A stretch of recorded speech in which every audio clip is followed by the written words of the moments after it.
অনেক আগের ভিডিও নিয়ে চলে আসছি। হঠাৎ করে দেখলাম এই ভিডিওটি আপলোড করা হয়নি, তো ভাবলাম আজকেই আপলোড করে ফেলি। খালা হজে গিয়েছে, তো সেই ভিডিও টুকটাক রিলস তোমরা দেখেছো। তো খালা আজকে আসবে, তো আসার জন্য মানে নর্মালি ওরা 4 জন, আমি 4 হাজির মানে রান্নার চিন্তা করি। শাক ভাজি ভর্তা সব কিছুর আয়োজন শুরু করে নিয়েছি। যেহেতু ঈদে ওরা ছিল না, ভাবলাম ঈদের মতো করে আয়োজন করব, যা যা লাগে বা আমার সাধ্য অনুযায়ী আমি সবটুকু করবো, এরকম চিন্তা করে আমি নিজেই বাজার করেছি। বাজার করে এনে তারপর আম্মু, আমি, আমার খালাবু আছেন, ওনারা মিলে তো সবাই মিলে টুকটাক করে নিয়েছিলাম। তো ফার্স্টে দেখতে পাচ্ছ গরুর মাংসটা ভেজে নিয়ে ব্লেন্ড করে নিয়েছিলাম। এটা গরুর মাংসের বালাচাও করব। সাধারণত হজ করে আসার পর ভর্তা ভাত এই টাইপের খেতে ভালো লাগে, শাকসবজি টাইপের।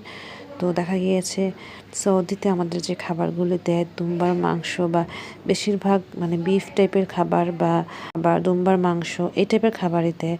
তো মাংস তো মানে খাওয়াই হয়ে থাকে, দেখা গিয়েছে ভর্তা ভারতি হলে ভালো লাগে। ওই চিন্তা করে এরকম কিছু কাঁঠালের বিচি ছিল, নিচ থেকে আন্টি দিয়েছিল কাঁঠাল, তো সেই কাঁঠাল খেয়ে সাথে সাথে ওই বিচিগুলোকে আমি ভেজে নিয়েছি আর রেখে দিয়েছি। খালাবু এসে এগুলো বেটে দিবে এই চিন্তা করে।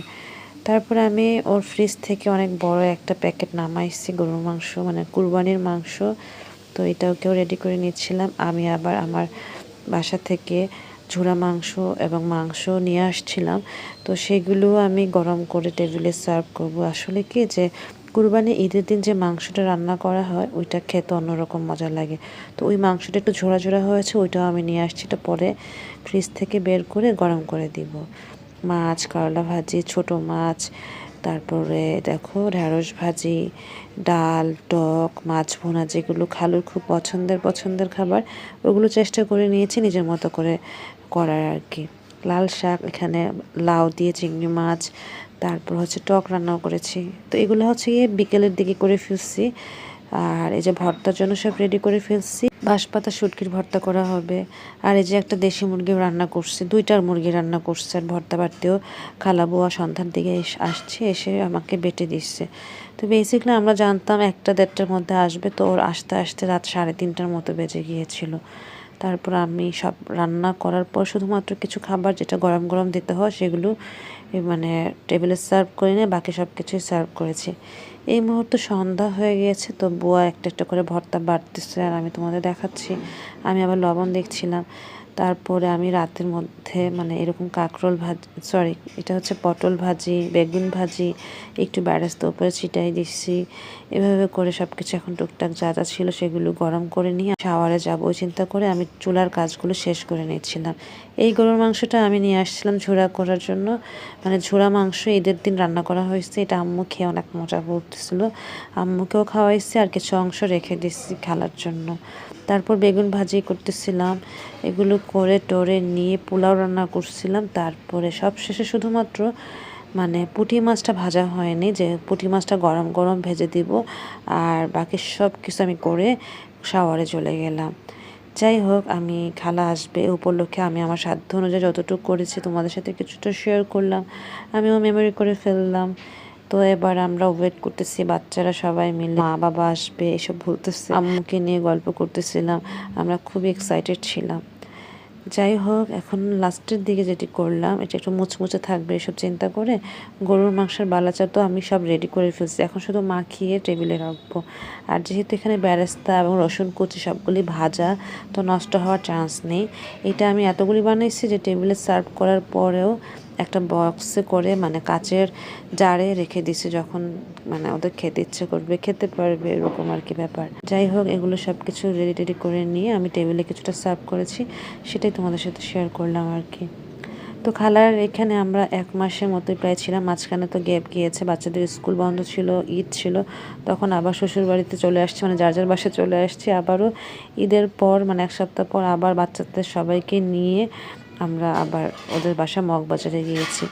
বাচ্চারা এক এক দিন এক এক খালার বাসায় ছিল, বাট আমার কাছে ছিল না, কারণ অন্যান্য কাজিনরা আছে তো তাদের সাথে ওরা খুবই কমফোর্টেবল, তো ওদের সাথেই ছিল। আর আমিও এদিকে দৌড়াদৌড়ির মধ্যে ছিলাম, আমাদের সুমির বিয়ে ঠিক হবে, ওর জিনিসপত্র কেনাকাটা নিয়েও বিজি ছিলাম। যাই হোক, আমি রাত 2টার সময়, যে 2টা না 2:30 বাজে, তখন এই পুঁটি মাছগুলো ভাজতেছি। পুঁটি মাছগুলো আমি চাচাকে দিয়ে আনাইছি। ফ্রিজ পুরো ভর্তি ছিল, বেশি আনাইনি, অল্প অল্প নিয়ে আসছে আর খেয়ে ফেলবো এরকম করেই আনছিলাম মাছগুলি। পাবদা মাছও আনছি, তারপরে মলাই মাছ নিয়ে আসছিলাম চাচাকে দিয়ে। তো চাচাও আমাকে হেল্প করছে অনেক, এই মানে ওটা খুবই মেমোরেবল। যাই হোক, টেবিলে সব কিছু নিয়ে আসছে, শুধুমাত্র এখন মানে মাছ ভাজাটা আবার আরেকটা পর্যায়ে ভাজবো খালুরা যখন আসবে তখন। এখন মোটামুটি দেখো, ভাত, পোলাও, মাছ ভাজি, মুরগির মাংস, গরুর মাংস, টক, তারপরে এরকম যা যা আসছে সব কিছু আমি টেবিলে নিয়ে আসছি। এগুলো আসলে করার একটাই কারণ, খালুর এগুলো পছন্দ আর আমার মনে মানে শান্তি লাগবে, এই জন্যই করা, আর কিছুই না। সবাই এসে একসাথে ডিনার, বা তোমরা বলতে পারো আর্লি ব্রেকফাস্ট, তো এটা করেছিল না সবাই একসাথে, ওদের ফ্যামিলি মেম্বার যারা যারা ছিল। তো এটা অন্যরকম ভালো লাগা ছিল, ঈদের মতোই লাগছিল আর কি। তো এতে আমার খুব ভালো লাগছে যে ওরা খুব এনজয় করেছে, দ্যাটস ইট, আর কিছুই না। ভালো লাগাটাই তো অনেক ইম্পর্টেন্ট, তাই না? আমরা ওয়েট করতেছি, তারপরে চলে আসতো 3:30 বাজে, দেখো সবাই আসছে। আসার পর আমি সবসময় মনে করেছিলাম 4জন হাজি আমাদের, আন্টি আঙ্কেলও ছিলেন আর খালু, মানে খালুর বোনের হাজবেন্ড আর আমার খালু, এই 4জনই ছিলেন। আমার ছোট খালা আবার এই যে দেখো, এই রক চকলেট সব ব্যাগে রাখছে, আসার সাথে সাথে বাচ্চাদের দিবে। তো সব বাচ্চারা মানে চাচিমার জন্য ওয়েট করতেছিল। তো যারা যারা ছিল তারা সবাই আমরা এরকম রক চকলেট, খেজুর খাচ্ছিলাম আর সবার সাথে একসাথে ডিনার করছি। তো দেখা গেছে ডিনার খেটা হচ্ছে গিয়ে রাত 4টার দিকে, ভোর 4টার দিকে খাওয়া হয়েছে। একবারে ফজরের নামাজ পড়ে আমরা অনেক পরে ঘুমাইছিলাম। তারপর ডেজার্ট বানাইছিলাম, ওগুলো একটু কেটে কেটে সবাই খাইতেছিলাম। এই তো এই 1 মাসের জার্নি তো তোমাদের সাথে টুকটাক শেয়ার করছি। আর আজকে খালারা চলে আসছে, আমরাও চলে যাব যার যার গন্তব্যে।